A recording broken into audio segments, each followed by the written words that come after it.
1919년 여름, 상해는 독립지사들이 활발하게 활동하던 중심지였습니다. 신규식, 서병호, 여운형 등 많은 지사들이 이곳에서 독립운동을 펼쳤습니다. 프랑스 조계에서 독립지사들은 외지에서 온 사람들을 맞이하고 고려 교민 친목회를 조직하여 긴밀한 연락망을 구축했습니다. 이동영, 이시영, 김동삼 등 명망 높은 독립지사들이 상해로 와서 활동을 시작했습니다. 신한청년당은 파리 강화회의에 김규식을 파견하고 도쿄, 연해주, 미주와 긴밀한 연락망을 구축했습니다. 1919년 4월 10일 상하이의 프랑스 조계 김신부로에서 여러 지역의 교포 1천여 명과 신한청년당에서 주축이 되어 29인의 임시의정원 재헌의원이 모여 12시간에 걸친 회의 끝에 대한민국 임시정부를 수립했습니다. 1919년 4월 11일 대한민국 임시정부는 국호를 대한민국으로 정하고 민주공화제를 골간으로 한 임시헌장을 채택하여 선포되었습니다.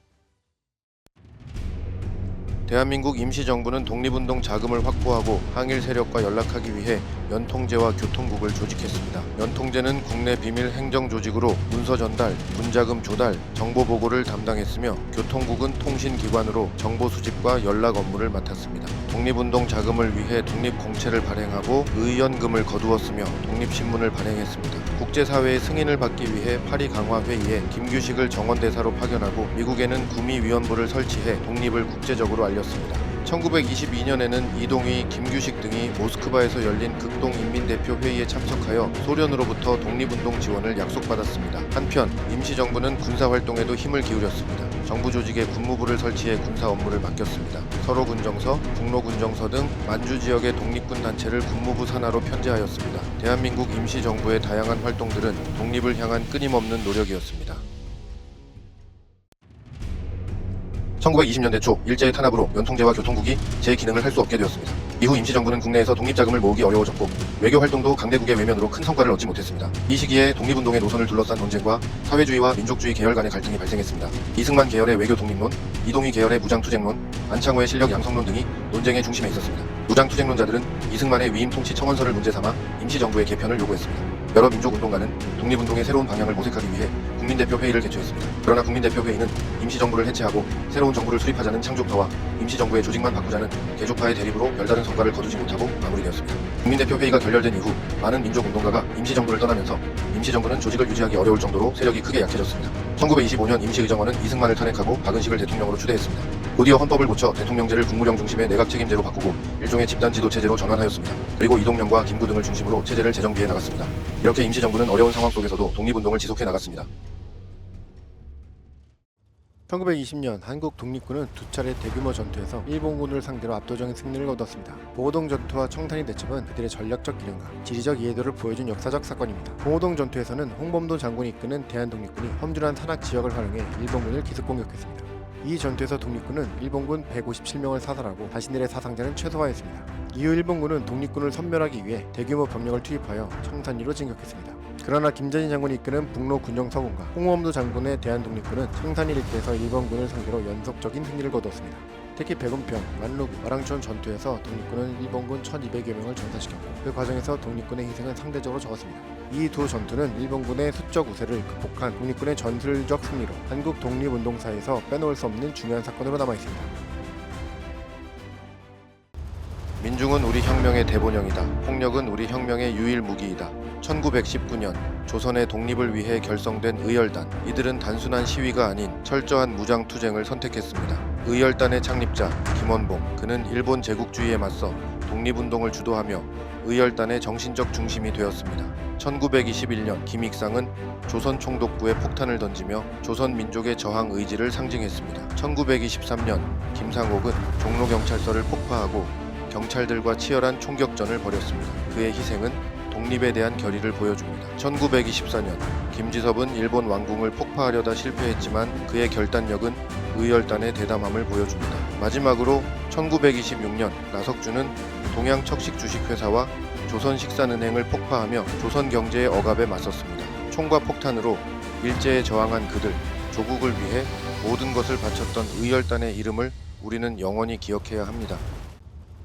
청산리 대첩에서 일본군을 물리친 독립군. 그러나 1920년 일본군은 보복으로 간도 지역의 한인 마을을 습격하여 가옥을 불태우고 민간인을 무차별 학살했습니다. 이 사건이 바로 간도 참변입니다. 독립군은 일본군의 계속된 공격을 피해 북만주로 이동해 러시아의 지원을 기대했지만 돌아온 것은 배신이었습니다. 1921년 러시아 자유시에서 지휘권 다툼이 벌어졌고 러시아 적군은 독립군에게 무장 해제를 강요하며 수백 명이 희생된 자유시 참변이 발생했습니다. 이 사건으로 독립군은 큰 타격을 받았지만 살아남은 이들은 만주로 돌아와 일종의 공화주의 자치정부인 참의부, 정의부, 신민부를 조직하여 다시 싸울 준비를 했습니다.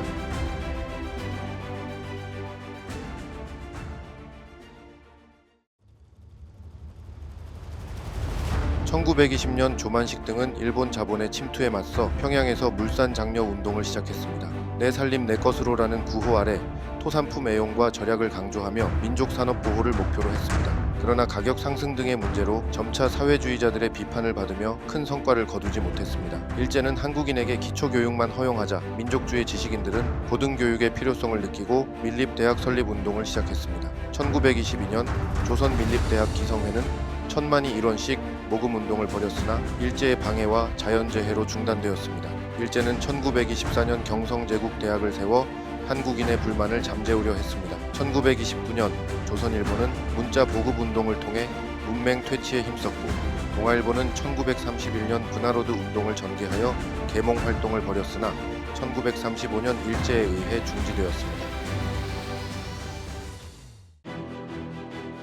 1927년 신간회는 비타협적 민족주의와 사회주의가 연대하여 창립되었습니다. 경성에 본부를 두고 전국에 140여 개의 지회를 설치하며 4만 명에 이르는 회원을 보유한 대중적 단체로 성장했습니다. 자매단체인 근우회도 결성되었습니다. 신간회는 합법적인 활동을 통해 식민지 교육 반대, 타협적 정치운동 반대 등을 주장하며 한국인 본위의 교육 실시를 요구했습니다. 전국을 순회하며 강연단을 통해 민중을 계몽하고 노동운동, 농민운동, 여성운동 등을 적극적으로 지원했습니다. 또한 1929년 원산 총파업과 갑산군 화전민 사건에 개입해 진상규명에 나서는 등 사회적 불의를 바로잡기 위해 노력했습니다. 1929년 광주 학생 항일운동이 발생하자 신간회는 조사단을 파견해 일제의 탄압에 항의하고 이를 전국적인 항일운동으로 확산시키려 했으나 지도부가 체포되어 민중대회는 무산되었습니다. 이후 독립운동의 활동 방향 차이로 인해 1931년 해소되었습니다. 일제의 토지조사 사업과 산미증식 계획으로 농민들은 소작료 인하와 경제적 개선을 요구하며 소작쟁의를 벌였는데 1923년 암태도 소작쟁의가 대표적이다. 이후 농민운동은 조선농민총동맹 결성으로 더욱 확대되었다. 노동운동은 초기에 열악한 노동 환경에서 벗어나기 위한 투쟁이었으며 1929년 원산 총파업 같은 사건들이 일제의 식민 통치에 저항하는 정치적 성격을 띠게 되었다. 청년과 학생운동은 일제의 교육 정책에 반대하는 활동이었고 1929년 광주 학생 항일운동은 전국적으로 확산되어 최대 규모의 학생 주도 한길운동이 되었다. 여성운동은 여성 차별을 없애기 위해 근우회를 결성하며 여성의 남녀평등을 주장했고 소년운동은 방정환을 중심으로 천도교 소년회를 만들어 어린이날을 제정했다. 마지막으로 형평군동은 백정의 차별을 철폐하기 위해 1923년 조선형평사가 결성되어 백정의 인권을 개선하려는 노력을 전개하였다. 일제는 한국인을 일본에 동화시키기 위해 일본어를 보급하고 조선어 교육을 금지하였습니다. 이에 맞서 국어학자들은 1921년에 조선어 연구회를 조직해 한글 연구와 보급에 힘썼습니다. 이 단체는 1931년에 조선어 학회로 발전하였고 문맹 퇴치 운동을 지원하며 한글 맞춤법 통일안, 표준어, 외래어 표기법을 제정하는 등 한글 체계를 정립했습니다. 또한 우리말 큰사전 편찬을 시도했으나 일제의 탄압으로 중단되었습니다. 1942년 일제는 조선어 학회를 독립운동단체로 규정하고 회원들을 검거하여 학회를 해산시켰습니다. 압수되었던 우리말 큰사전 원고는 행방불명되었다가 광복 후 1945년 9월 서울역 창고에서 26,500여 장의 원고가 발견되어 추후 한글 대사전이 출판되었습니다.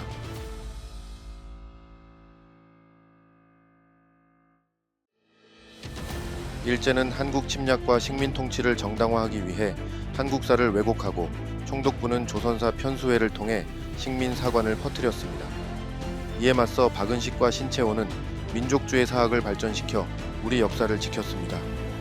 박은식은 한국의 국헌과 독립운동 역사를 정리한 저서를 남겼고 신채호는 고대사 연구와 우리 민족의 고유한 정신을 강조했습니다. 1930년대의 민족주의 사학은 정인보, 안재홍, 문일평 등으로 계승되었으며 이들은 조선학 운동을 전개했습니다. 또한 백나무는 유물사관에 입각해 조선사회 경제사를 저술하며 한국사가 세계사의 보편적 발전 과정을 따랐음을 주장했습니다.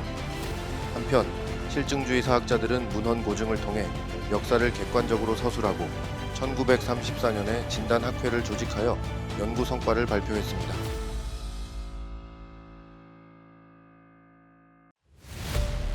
일제는 대공황의 경제 위기를 극복하기 위해 1931년 만주를 침략하고 괴뢰국 만주국을 세워 한국을 중화학 공업지대로 만들었습니다.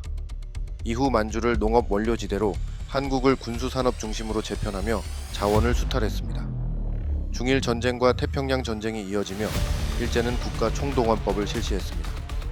지원병제, 학도지원병제, 징병제, 국민징용령 등을 통해 한국인 청장년과 학생들을 강제로 전쟁터로 보내고 여성들을 군수공장과 위안부로 동원하는 한편 공출제도로 금속을 빼앗았습니다. 민족 말살 통치로 황국신민화 정책을 강화하며 황국신민서사 암송, 궁성요배, 한국어 사용 금지, 창씨개명, 신사참배 등을 강요하고 학교 교육을 통해 일본에 대한 충성을 주입했습니다.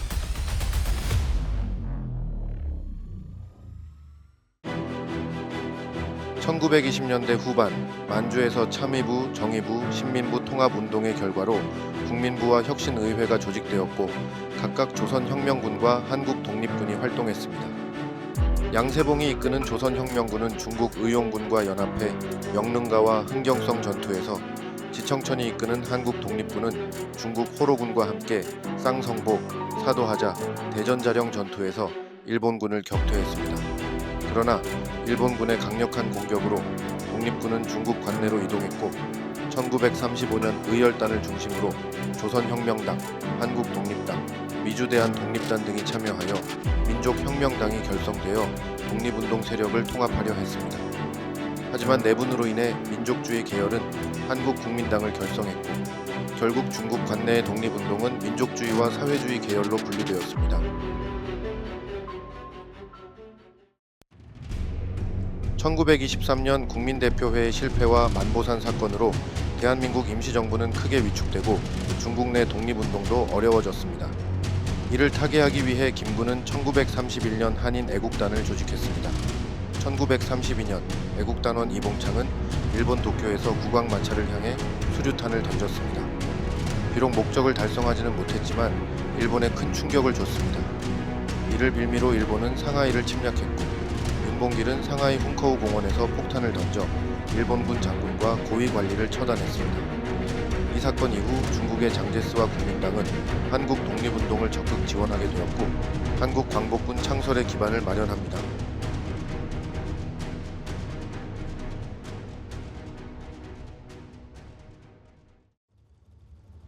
민족혁명당에서 탈당한 조소왕의 한국독립당, 지청천의 조선혁명당 등은 김구가 만든 한국국민당과 함께하여 한국광복운동 단체 연합회를 결성하였습니다. 이후 1940년 한국독립당을 결성하며 대한민국 임시정부를 이끌게 됩니다. 같은 해 9월 임시정부는 중국 충칭에서 한국광복군을 창설하고 지청천을 사령관으로 임명했습니다. 김구는 주석으로 선출되어 강력한 지도체제를 확립했습니다.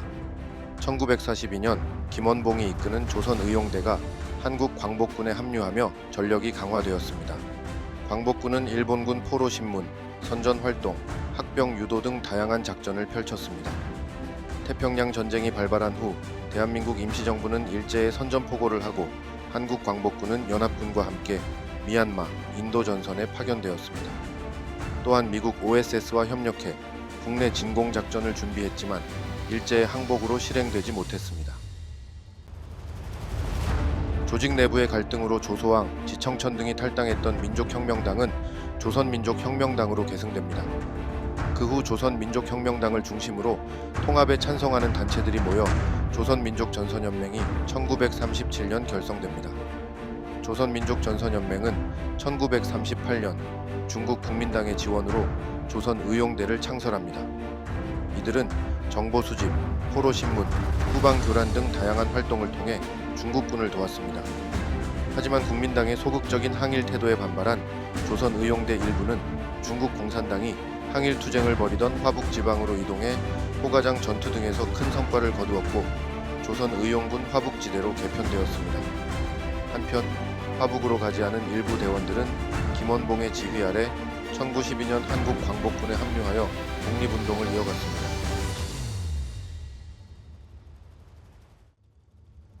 태평양 전쟁이 발발하자 대한민국 임시정부는 연합군의 일원으로서 대일 항전을 전개하며 일제 패망 이후를 준비했습니다. 1941년 11월 임시정부는 삼균주의에 기초한 대한민국 건국 강령을 발표하여 민주공화정과 주요 산업의 국유화, 무상교육 등 국가의 이념을 제시하였고 1944년에는 대한민국 임시헌장을 발표하였습니다. 중국 화북에서는 1942년 조선 독립동맹이 결성되어 일본 제국주의 타도, 민주공화국 수립 등의 건국 강령을 발표했습니다. 조선 의용군은 이 동맹의 군사 조직으로 중국 공산당의 팔로군과 연합하여 대일 항전을 전개했습니다. 1941년 미주 지역에서도 항일 운동을 강화하기 위해 재미한족연합위원회가 결성되어 대한민국 임시정부를 지원하고 한인 국방경비대를 조직했습니다. 국내에선 1944년 여운형을 중심으로 조선 건국 동맹이 결성되어 대동단결, 민주주의 국가 건설 등을 목표로 민족주의자와 사회주의자들이 연합해 10개도 조직을 만들고 일제 타도를 위한 활동을 펼쳤습니다.